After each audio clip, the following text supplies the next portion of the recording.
Hello everyone, welcome back to another episode of the Daniel Bourke Show. Thank you so much for tuning in wherever you are, podcast, YouTube, outer space, who knows. But this episode is a treat. It's a treat for me as well actually. Doing all the research for it, I've got all these notes here. I read it practically a whole book. What it's about sleep. And so mainly focused towards sleep in the role of weight loss, and then we'll end it up with some action steps you can take to get better sleep. So I'll break it down, three parts to this episode. Part one will be just a brief little overview about sleep because, as you can imagine, I dug into the rabbit hole. I looked into why the body needs sleep and all this sort of stuff, and there is so much. There's books, studies, thousands, millions of studies, or I'm not sure about millions of studies, but definitely millions of participants in thousands of studies.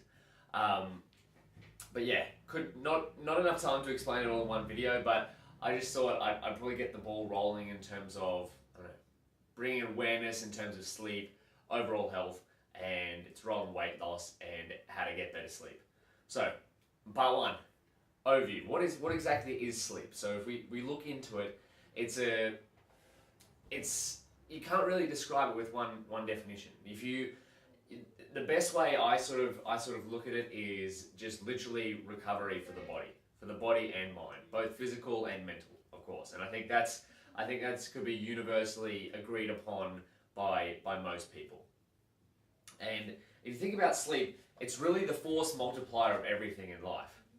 And I like to think of it in a health triangle. So you've got or health pillars, or three health pillars, or whatever you want to call it. You've got sleep, nutrition, exercise, right? And this is coming from a person who has a nutrition degree. I would rank sleep in my world as number one, as important. So that's the foundation level of the health triangle, right? Illuminati. So sleep, number one, nutrition, and then exercise. In my point of view, like that's the health triangle. And so, what does sleep play a role in? Can improve your memory retention, muscle recovery, hormone regulation, alertness.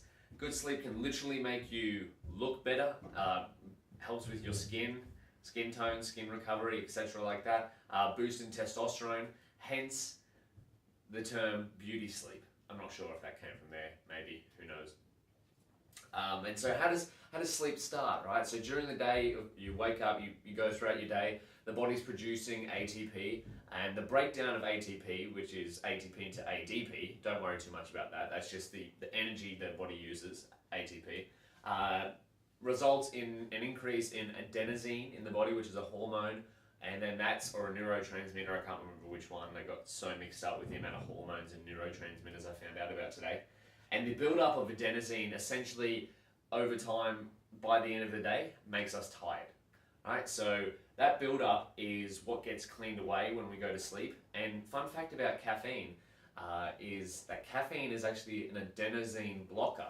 So when you consume caffeine, it blocks, my dog's knocking on my door, it blocks the neuroreceptors for adenosine. So that's why when you get that caffeine crash, it's because all of a sudden, all the adenosine you've built up over time, over the day in your body, is hitting those neurotransmitters all at once, and you get that you get really tired all of a sudden. And that's why caffeine wakes you up, is because it blocks the adenosine transmitters in your brain, and tricks the brain into thinking that there's not as much adenosine in the body as there actually is, which is what causes you to be tired. So that's a brief overview of sleep, and now we'll go into part two, sleep and weight loss. So when you consider weight loss, hormones should be your number one thing that you think about. And although this is sort of not as easily measurable as something like calories in versus calories out, it really is the hormones in your body that sort of have really control how your body weight fluctuates, and sleep is the number one regulator for the hormones in your body. So when your hormones are in balance, when you're getting good sleep, good adequate sleep, you consider your life to be in balance as possible chemically. There could be other factors influencing how you're feeling and whatnot day to day, but on a chemical level, if you're sleeping good, eating the right foods, your hormones will be in balance.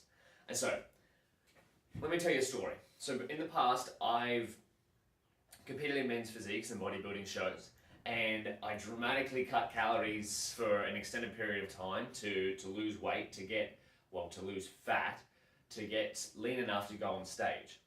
But contrary to like what I thought at the time, and what I've recently learned, learning all this stuff about sleep and hormones and whatnot, is that the weight I was probably actually losing, 70%, or studies have shown up to 70% of weight you lose when you cut calories is muscle, which is not ideal, which is what I want to keep, right? So, and if you've seen my metabolism video, if you haven't, check it out. Muscle is the number one fat burning tissue on the body, right? So, well, number one calorie consumption tissue on the body. And if you're losing weight in a calorie restricted way, and you're also losing muscle, well, then you're decreasing your metabolism, because muscle contributes to the majority of fat burning in the body. And when you decrease your metabolism, you're sort of creating a recipe for the disaster in the future. Although you're losing weight, you're also losing muscle, consuming less calories, reducing your metabolism, and creating a recipe for disaster in the future, for future fat gain. So when you consider weight loss in the sense of the term that I've previously done, by just reducing calories for a long period of time, maybe that's not your goal, because that resulted in muscle loss. Well, up to 70% of weight loss is just muscle. So realistically, fat loss is most people's goal, and that's what it should be referred to as. So eating foods that are micronutrient dense, such as vegetables, green leafy plants and whatnot, can help with the body's secretion of a hormone called leptin. And so I won't go too much into details about which micronutrients are best and whatnot, as long as you're sort of eating a wide range of coloured different vegetables and green leafy nuts as well and things like that. You should be hitting all your goals with the micronutrient intake. And what leptin does is it gives the body the feeling of satiety, or otherwise known as the feeling of being satisfied after eating, or feeling full.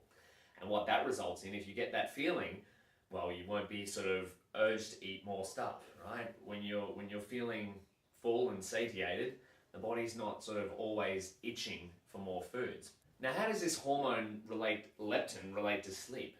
Well, as we previously mentioned at the start of the video, sleep helps the regulation of hormones. So proper sleep can help with the regulation of leptin. A study from Stanford showed that students or participants in the study that were sleep deprived had poorer generation of leptin after eating meals. And so they would even eat despite their diet, So even eating a micronutrient-rich diet on a lack of sleep dramatically reduced the effect of leptin, thus didn't give them that satiated feeling, thus led them to wanting more calories, thus consuming more calories, which can ultimately lead to fat gain. So when considering weight loss, think fat loss, and when considering a massive reduction in calorie intake, think balancing hormones first. And how can you do that? Well, with better sleep and intake of whole foods to increase your overall micronutrient intake. Now, of course, there's much more to this, but I'll leave you to do your own research on Dr. Google and sort of find out more on the role of sleep and hormone regulation and fat loss and other benefits of sleep. But now we'll go on to part 3. We've got some action steps to help you improve your sleep. Now, most of these I've tried myself and I do them on a daily basis. Some of them I haven't actually tried, so I can't speak from experience. But I will tell you which ones I have tried and which ones I haven't. So we'll go number 1. Remove caffeine consumption, or don't consume caffeine after 2 p.m. Why? Well, remember at the start of the video, we remembered that the build-up of adenosine over the day of the body breaking down ATP into ADP, or just essentially producing energy, causes the body at night to get tired. And what does caffeine do? Well, it blocks the neurotransmitters in the brain that recognize higher levels of adenosine, thus preventing us going to sleep. And why 2 p.m.? Well, this time is a bit arbitrary. It sort of depends on what time you want to go to sleep. And now for me, it would be around 10 p.m. and I'll sleep until around 6 p.m. And so caffeine has a half-life of 6 hours. And so if I consume my last coffee or tea or something before 2 p.m., I've got a 6-hour window that my body will still contain caffeine, and it should taper off by about 8 p.m, leaving you plenty of time to get ready for sleep at 10. And now, of course, you can change this up depending on what time you want to go to sleep, but just try and make sure at least 6 hours before you want to be asleep, don't consume caffeine. Number 2, no screens 1 to 2 hours before bed.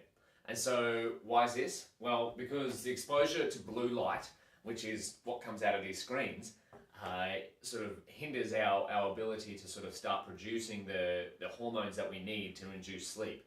And if you're guilty at being one of these people that sort of looks into the screen in bed, scrolling through various social media feeds, that light is going straight to your eyes and sort of preventing you from going to sleep. And now, the way I like to sort of mitigate this is by using Night Shift on my devices, which is built into the Apple software. There's probably an equivalent app on Android, or f.lux on Mac or PC, which takes the blue light out of the screen as the sun starts to go down. And so by the end of the night, well, if you're up late using your devices, you'll notice that the screen is pretty orange.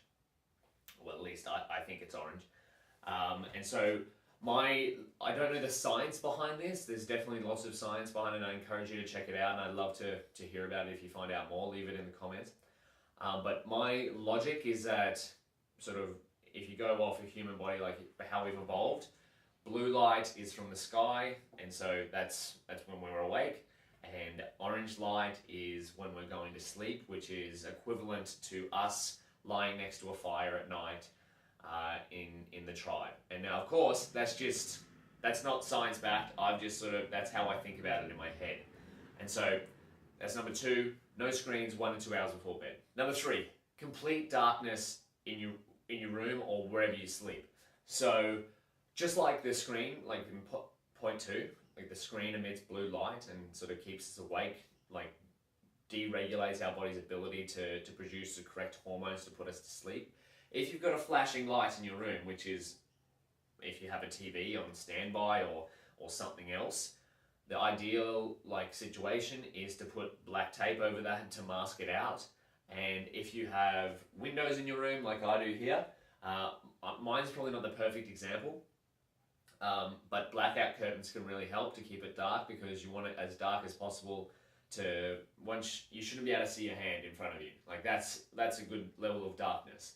And again, this is going back to sort of that hormone regulation that helps induces sleepiness. So number 4, so magnesium came up a few times in the research that I was doing. So I'll be honest, I haven't tried this one, but it came up enough in the research of papers and books and whatnot and videos that I thought it was adequate to sort of have here.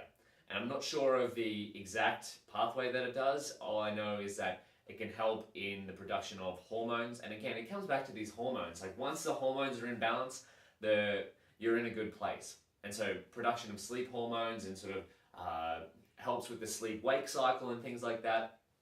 But also, don't forget, you don't have to supplement these things. If you're having a micronutrient-dense diet, and so what does that mean? So high intake of green leafy vegetables, other plants, seeds, nuts, dairy, things like that. Well, not so much dairy, but vegetables, think different colors of vegetables is the best. You're probably hitting your micronutrient daily recommendation of magnesium. If you're not, you can find this out by tracking your foods, like using MyFitnessPal or other various calorie counting things. Make sure they track the micronutrients as well. If you're not hitting about 400 milligrams a day for male and 320 milligrams a day for female, you may want to have some sort of magnesium supplement. Number 5, get more sunlight during the day. And this is another one where hormones come into play. There's neurotransmitters in the eye that sort of, when you look into bright natural light or sunlight, that activate serotonin. And what serotonin does is it plays another role in the sleep-wake cycle. I don't know the exact pathway, but it is another hormone that's important in sleep. Virtually every hormone is important in sleep. But natural light, on whether it's exposed to you looking outside or on your skin, helps with the regulation of serotonin. And now, from the research that I did, it said that body is most sort of sensitive to this light between the hours of 6 and 8 in the morning, or when the sun's coming up, or sun's just come up, depending on where you live, of course. And natural light is important because it's the brightness that sets off these hormones, these neurotransmitters. It's what's contained in the light, the UVA, the UVB, and other things like that. And natural light is up to 100 times brighter than artificial light. So the light you have indoors, or even on a shady day, natural light is still 10 times brighter than the brightest of light you can have indoors. So that's number 5. Expose yourself to some sun. It's good to get outside as well. No one likes being stuffed up inside all day. Well, maybe you do, I'm not sure. So number 6, track your sleep. Now, I've sort of done this a couple of times, but I've also sort of stuck to number 2, which is not using any devices before bed, so I don't get an exact reading. And what do I mean? So like track your cycle. So if there's a whole bunch of apps like Sleep Cycle, Pillow, a whole bunch of other things that you can sort of use your smartphone or smart device, even if you have a Fitbit or something like that, to track your sleep. And now what could you do with this? So much like if you were to track your calorie intake, you could sort of see how your micronutrient level intakes are going. Tracking your sleep can sort of allow you to understand when you get the best sleep. So maybe one day you did some physical activity in the morning and you found you slept really well that day. Or maybe the next day you worked out later in the evening and you didn't sleep that well. So then you can sort of think, okay, maybe if I try to work out more in the morning, I'll get a better night's sleep. So these sort of, once you track it for long enough, you can start to best understand your sleep cycles and whatnot. And then you can use that information to improve your sleep in the future. So that's number 7. Or number 6, more like it, track it. And I haven't really done this one myself, but it came up in the research that I was doing a lot, so maybe you could try it out.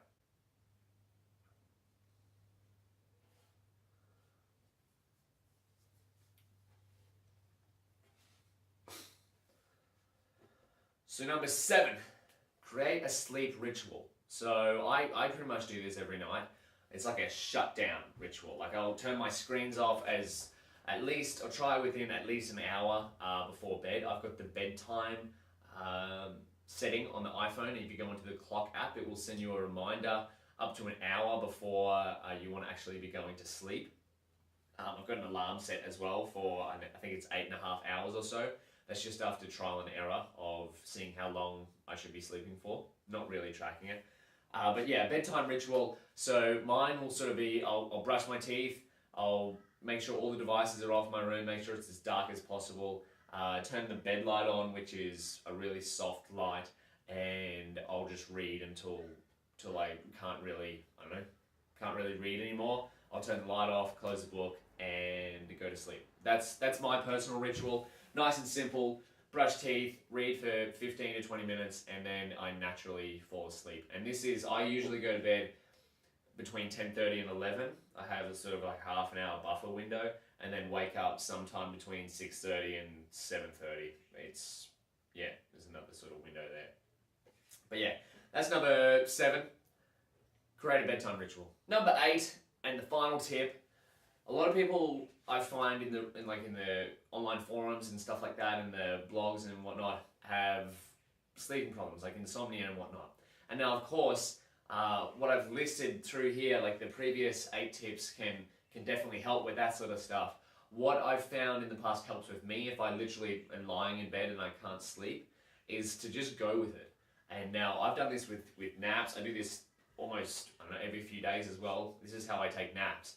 And what I mean by just go with it is every time you sort of try or keep trying to go to sleep, your chances are you won't fall asleep. But when you just lie there and just go, instead of making the goal for you to go to sleep, which often the goal just keeps getting further and further away the more you try to go to sleep, is just go with it. So rather than, in the case of my naps, I say, rather than, or think to myself, I don't really say it, I think to myself, I'm going to lie down for 20 minutes, and that's it.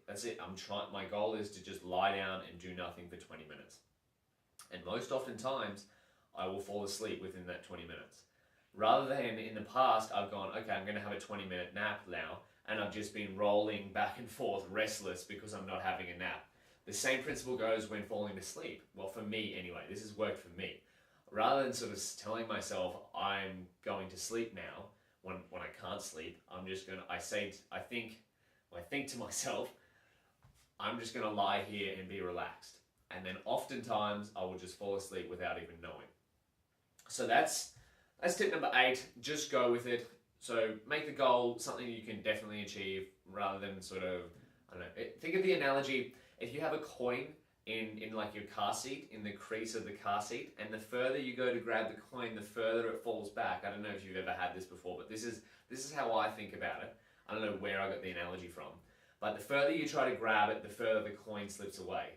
So make the goal, rather than sort of falling straight to sleep, have the goal as being relaxed. And oftentimes you might find that you will just drift off asleep anyway. So that's been 8 tips on how you might sleep better. Now, they're all free. They're all something you could try today. I wouldn't suggest jumping in and trying all of them straight away. Oh, maybe except for the magnesium supplementation. That one is potentially not free. But I don't know, try one of them, see how it goes, and if it helped, or if you've got your own tips, I'd love to hear about it. Put it in the comments or send me an email. My email is daniel@mrdbourke.com. And now again, what I've gone through here, like the sleep for weight loss, the benefits of sleep, is really only scratching the surface. And if I'm honest, out of all the reading that I've done, like it involved reading a 300-page book on sleep, and I'll link that in the description as well, by Sleep Smarter by Sean Stevenson. And I'll link all the resources I use in the description as well. What I did find is that although we sort of understand the importance of how important sleep is on a whole, we still, like as an entire human race, we're only scratching the surface of what the benefits are, what actually happens during sleep. There's so much research going on, it's not funny. It's actually really cool to learn about, in my opinion anyway. So make sure whatever I've said to you, you test it out, or if not, give me some feedback, give me some advice on how I can improve it in the future. And if anything helped, I'd love to hear about it. Again, comments or my email, daniel@mrdbourke.com. And if you want to see any other topics in the future, just let me know, my email. Otherwise, thank you for watching, thank you for listening. Like this video if you want to see more, and subscribe to my channel. I'm trying to release health and fitness videos at least once a week. So we'll catch you then.